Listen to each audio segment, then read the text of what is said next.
Hey there, it's Chef Jeff coming to you live from the Cybersecurity Kitchen. Today we're going to be talking about what's happened to MS Teams over this COVID-19 time. Also, I wanted to bring you a brief update on the new Microsoft Edge Chromium browser. Let's jump into that right now.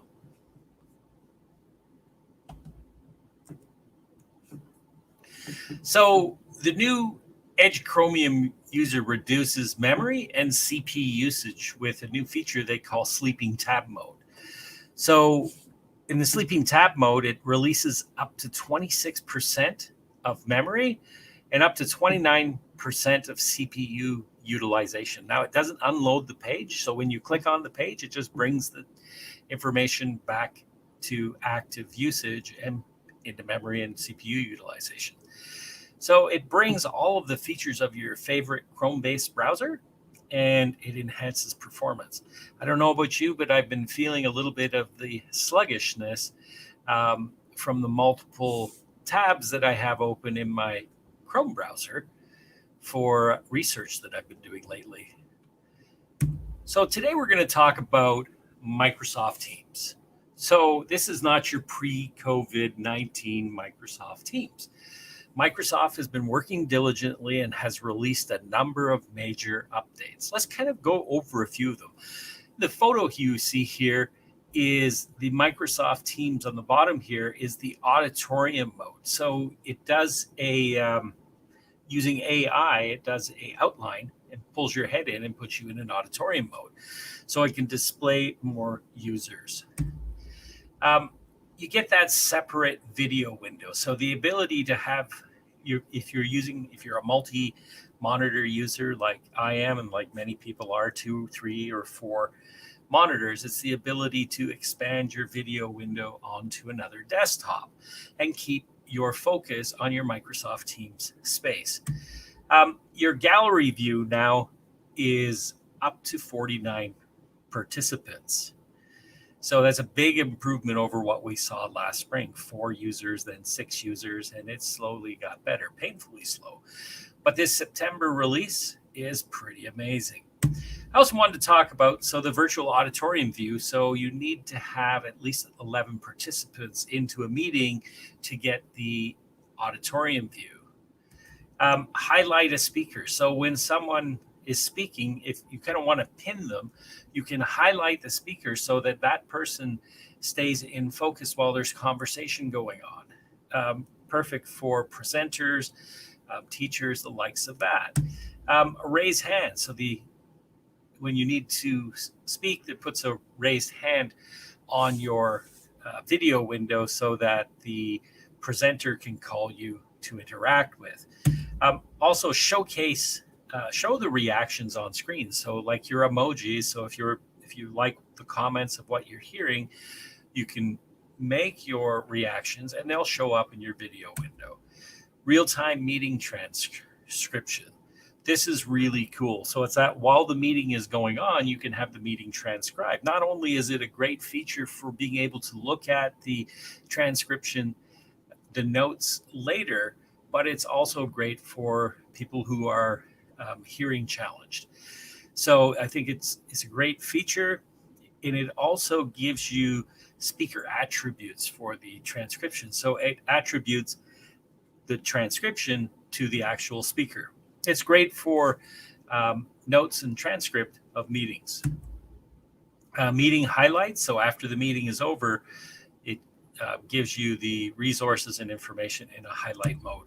And then if you've done a video recording, that recording will be available in Team Chat and streamed to you through your Microsoft Streams. So Microsoft Teams is more than just a meeting platform, right? It's gotten a lot of notoriety for that because when we were thrust into this work from home for this COVID-19 situation, was that we were seeing that our teams needed a way to collaborate.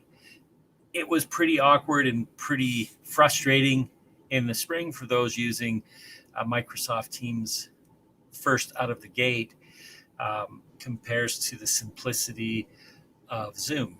right? Microsoft Teams is a very secure platform. So just logging and registering to use the Microsoft Teams platform took quite an effort for people. So communicate in real time. So that's chat, that's text, that's voice, that's video.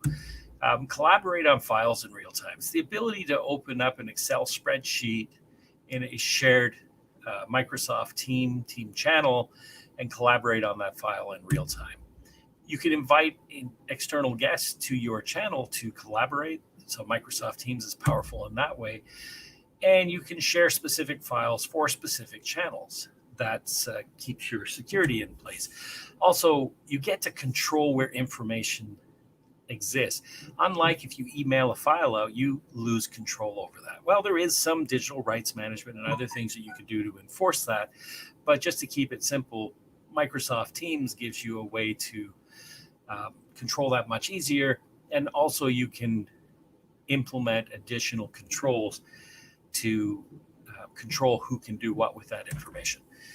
And lastly, there's no emailing attachments. I don't know about you, but for me, it's like emailing attachments is so, sneaker net that we get into different versions and which version should I be editing? Where's the changes that I've made? I emailed that update. That doesn't happen this way.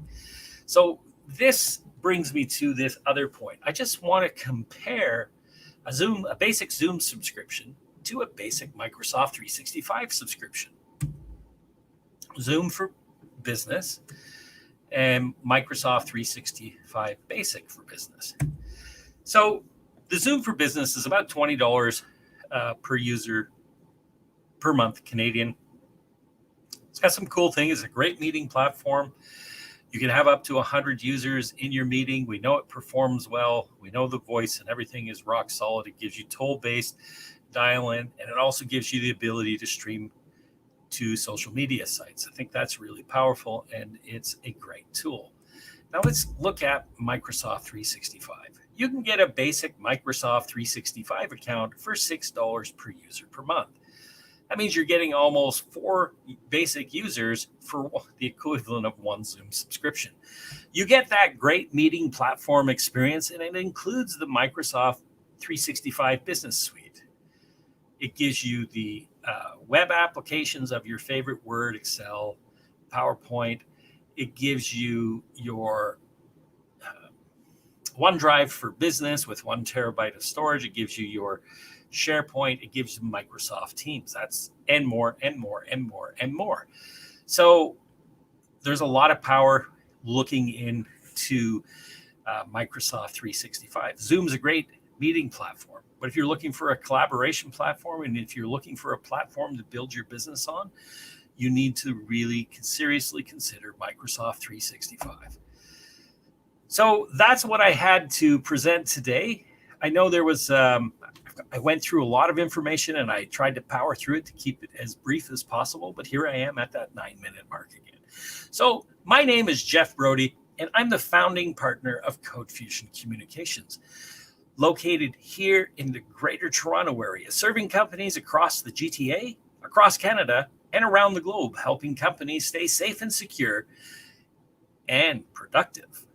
If you like this information, go ahead, do me a favor, click the share button. You can also do the person who may be getting that share a favor as well. Thanks for joining me, and be sure to check us out in future editions of What's Cooking in the Cybersecurity Kitchen with Chef Jeff. You have yourself an awesome day. Thanks, and bye for now.